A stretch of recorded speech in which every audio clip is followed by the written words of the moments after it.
Pony Tales. Read by Scribbler.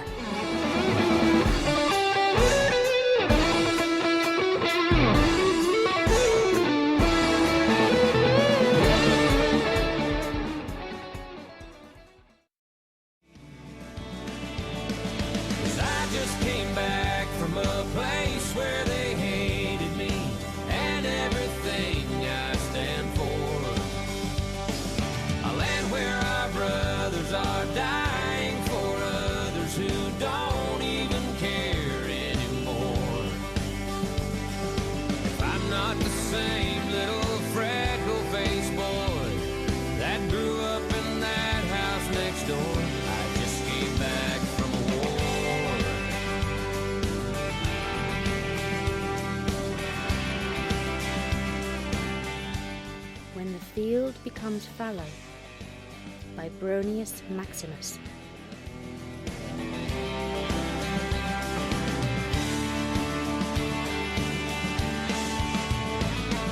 I hope you cherish this sweet way of life, and I hope you know that it comes with a price.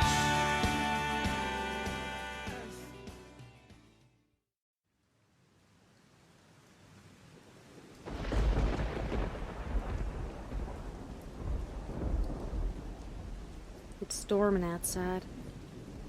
This is usually when it happens. I keep my door cracked on nights like this. Apple Bloom's nightlight is a bit distracting, but nothing that keeps me up for too long. On nights like these, I never tread too far in dreamland. I keep my ears up, ready to react at a moment's notice. What am I waiting for? It ain't no scared fillies after a nightmare. Ain't no Granny Smith falling on her way to the bathroom. It's Mac. I'm listening for Mac. His room is across from mine. Next to his is Apple Bloom's. I asked her to keep her door locked when she sleeps, but she wouldn't have it. She likes her hallway nightlight too much. Granny's door is shut tight, and Mac's is as well. He knows what he does when the conditions present themselves. He can't help it. It ain't something he can control. It's just something I have to talk him out of. Once he reaches that age, I have to keep him from taking a step I know he wouldn't take if he was in his right mind. That's all it is. Just waiting for him to be back in his right mind. I haven't heard anything from his room yet. The rain pattering on the rooftop is usually just what I need to get a good night's sleep. It used to be, anyway. Since all of this started happening, it's taken on a new meaning. Now, it means I need to keep an ear out. So far, nothing. I almost hate quiet nights like this. They lull me into a false sense of security, and before I know it, I'm being jarred awake by a terrified Apple Bloom running to my bed, and sounds like a darn wrestling match coming out of Mac's room. I turned to look at the clock in my wall. Not even midnight yet. I sighed. 'Twasn't always like this. There was a time when we all slept with our doors wide open, only running into each other at night to go to the bathroom. Everything changes for a reason, I suppose.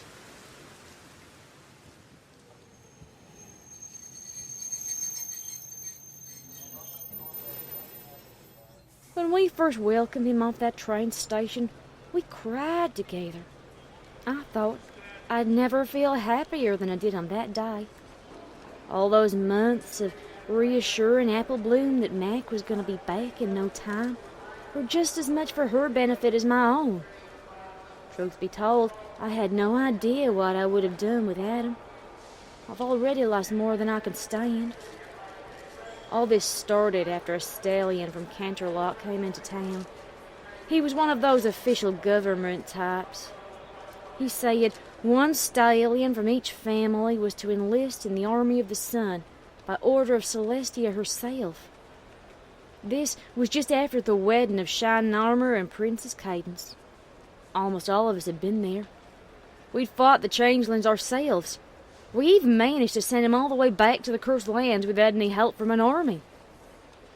After we managed that, I was sure that was the last we would hear from those creepy things. As it turns out, a lot of ponies in Equestria didn't like the idea of a foreign army attacking the seat of the government and no retaliation coming from the crown. Public opinion's a funny thing, even for immortal princesses. According to the papers, the royal guard was just about the only military Equestria had. Then again, it was all we ever needed. Until Celestia decided to punish the changelings for their boldness. In a way, I suppose I can't blame her. You can't just attack a country's capital and expect to get off with a slap on the hoof. I know this is going to sound mighty selfish, but I just wish you didn't have to pick my brother to do the punishing. I'm sure plenty of other sisters thought that too. I lifted my head from the pillow. I could have swore I heard something, but it might just have been thunder. I set my head back down. It was tough to have to keep up this kind of vigil on stormy nights like this. It was always the storm that got him. On clear nights, he'd be in Macintosh I remember. The one I know is still in there. But fighting must do funny things to a stallion. Mac was never a fighter. Not that he couldn't, just that he wouldn't. He always used his words, never his hoofs. Hell, he hardly ever raised his voice. But he'd fight if he was called to. That was what made him the stallion I admired so much. He was always ready to do what needed to be done. He never told me much about what had gone on over there, but one time, he said the changelings always attacked in waves, hundreds at a time. The drones could watch their comrades on their left and right get cut down by unicorn magic and just continue blindly to their deaths. He said it was unnerving to know how expandable they thought themselves. It must have had more of an impact on him than I thought.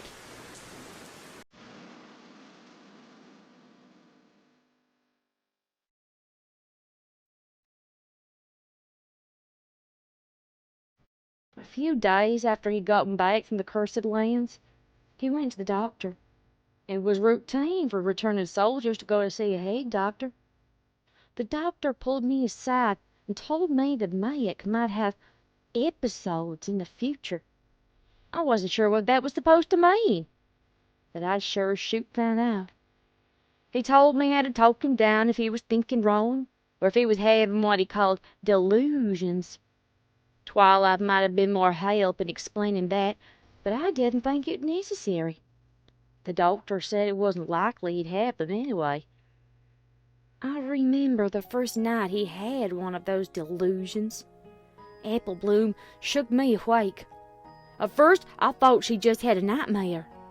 It was storming then, too, so maybe the thunder or wind was gating to her. I didn't mind letting her sleep in my bed. It was big enough for a mirror and a filly.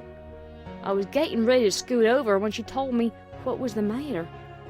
She said she'd heard some pony crying. She thought it was a ghost.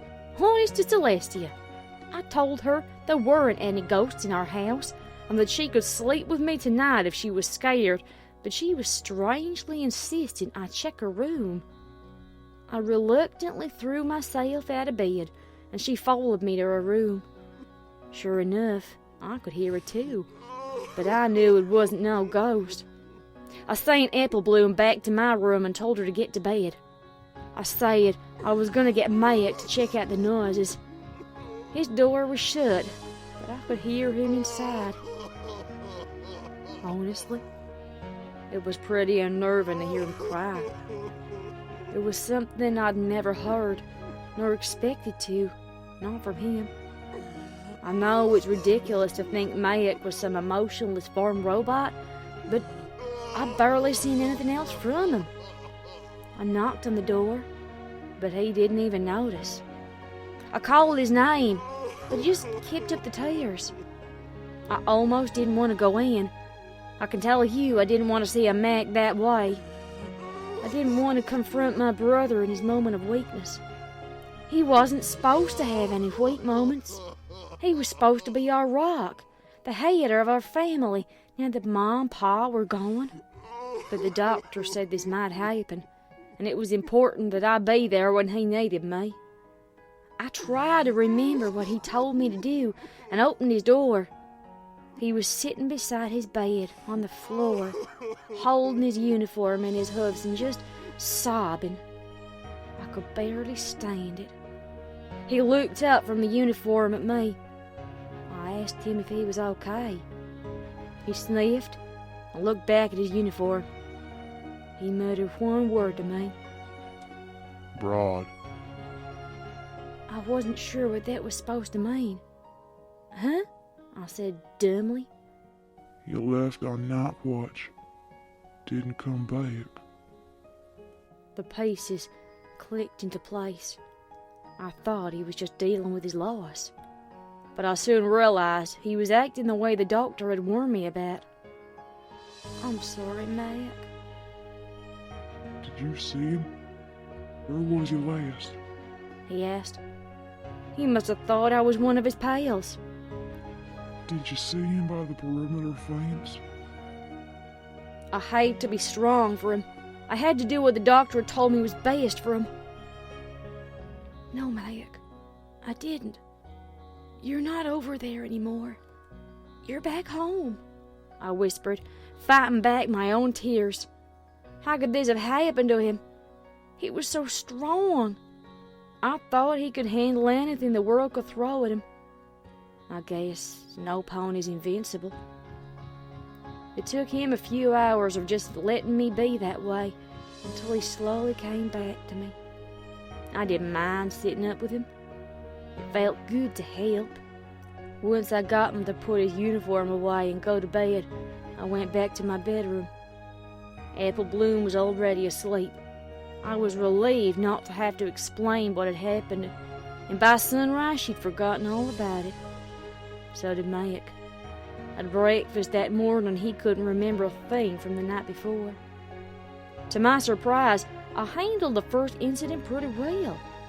I'd forgotten about it just as quickly as every pony else, and we went on about our lives. I was sure it would be a one-time thing. It wasn't. It happened 3 more times before tonight. Different situations, though. I knew I'd heard something. I got out of bed. I walked to Big Mac's room across the hall. Apple Bloom's nightlight was the only dim light in the darkened hallway. I could hear him doing something in there. I called his name, and he answered this time. But he didn't know me. I cracked open his door. He was standing on his bed, peering out the window over the empty fields to the south. The look on his face suggested his vigilance was the only thing keeping the farm from being destroyed. Private Shield. He whispered as I stepped into his room. Good to see you. How was night watch? How much longer would I have to do this? Was he gonna be like this forever? I hate myself for having to ask these questions, but maybe I'm just not as strong as Mac needs me to be. No, I am. I can do this for him. He took care of me when I was just an inconsolable wreck of a filly. He practically raised me. I took a deep breath and stared him right in the eye. His smile was infectious. I could tell he really thought I was Private Shield. That only made this whole situation hurt even more. Mac, I'm not Private Shield. I could feel a weight in my chest, the kind you get right before you let out a good long cry. I'm Applejack. You aren't over there anymore. Mac, please remember. He raised an eyebrow at me. It never worked on the first try, no matter how much I wish it did. What are you talking about, Shield? You're not at the base anymore, Macintosh. You're back on the farm with me, Granny, and Apple Bloom.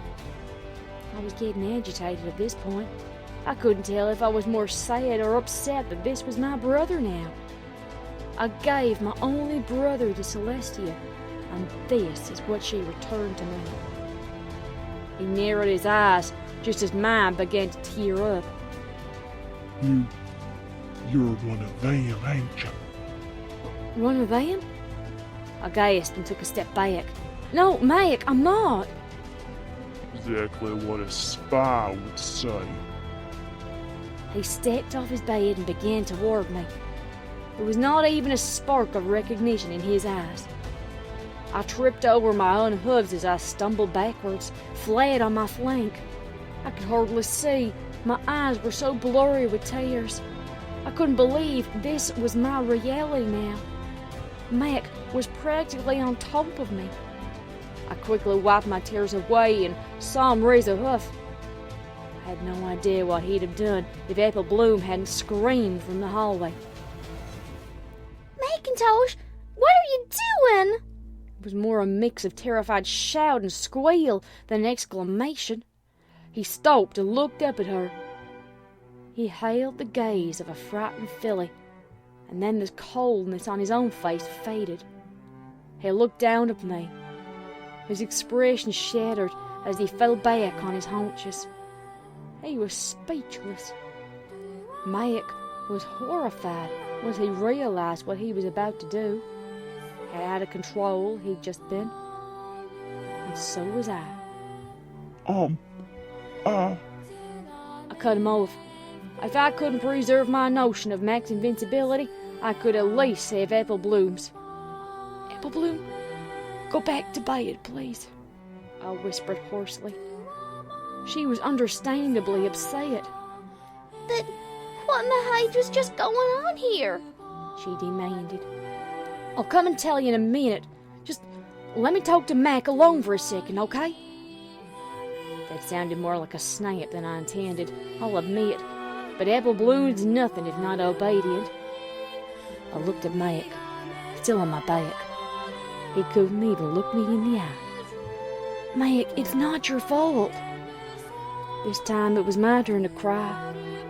I didn't even realize tears were falling until I felt them on my cheeks. Yes, it is, Applejack. I got up and made my way beside him. I sat next to him and hugged as much of him as I could. Even though he could have really hurt me, I didn't dare let him think he was alone in this.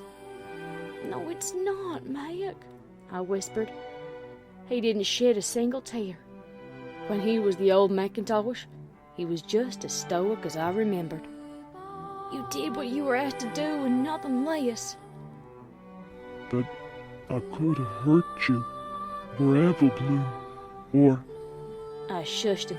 Now was not the time for that kind of talk. I'm so sorry, Applejack, Mac said weakly. I buried my face in his shoulder. I knew he could feel my tears on his coat. But regardless of what happened from now on, I'd never let him go this alone. Don't be sorry, Macintosh. I felt him nuzzle me in return.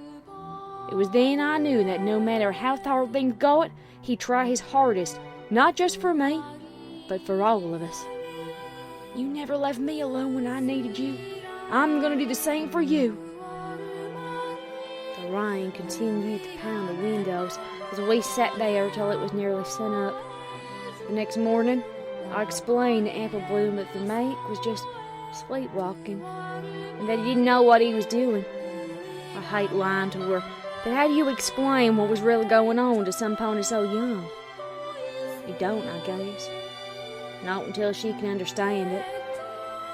As I sit here on the porch, I can see him out on the hilltop, bucking the last few apple trees of the season.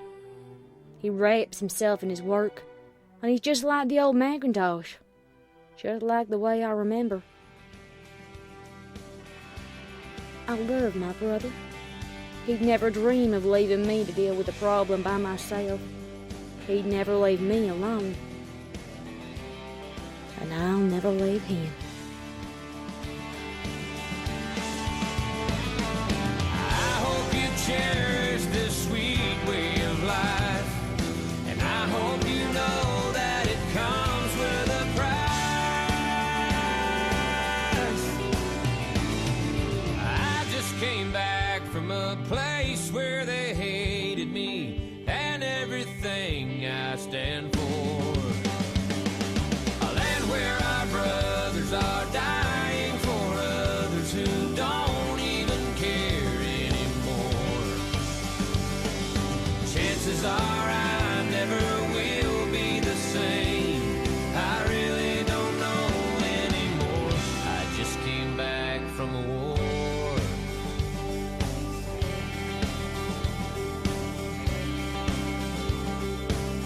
I just came back from a war. You don't know me.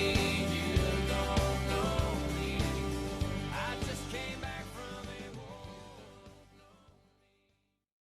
That was When the Field Becomes Fallow. It was written by Bronius Maximus and read by Scribbler. Okay, thank you to everybody who listened to that. The author does state in the author's note at the end of the fic that this was not meant to be a political statement about anything. In his own words, the idea was the following. Mac goes to war. War fucks people up. War is not a picnic. AJ loves her brother unconditionally. And that's it. So it was not meant to be a slight on Celestia or any kind of real-world political statement. It was just a fic idea. Now, this was actually for a segment on my radio show on Ponyville Live, which plays on Saturdays. And it is National Armed Forces Day this weekend. Hello? There's the dog sleeping on a plastic bag in the background. I have locked the dog chews in the plastic bag. She cannot get at the dog chews, therefore she is lying on the dog chews to prevent the other dog from getting them. Quite clever in a canine way. It's National Armed Forces weekend on the 29th of June here in the UK. So at the behest of my editor, Princess Lauren, on Ponyville Live, I've been putting together some more military-themed stories for this week. And this was one of the saddest ones I could find. Although not quite such a sad ending. It's probably the best thing to be with this kind of fic. There is hope for the future. In other news, things continue on apace with Heroic Tale, my radio play. Still in need of female VAs, so if anybody would like to have a part in that and like to try out, go ahead, male or female. But just be aware we have very, very few female VAs at the moment and kind of need them. Because as much as I like acting, I don't want to play all the parts. That defeats the object of it. So if you'd like to have a go at that, please apply. All details are on my channel here on YouTube. The audition video is under Announcements and Other Paraphernalia as a playlist. And I can't think of what else to say. I hope everybody is well. I hope you tune in next time. And I hope you're happy. Be lovely to each other. And good night, everybody.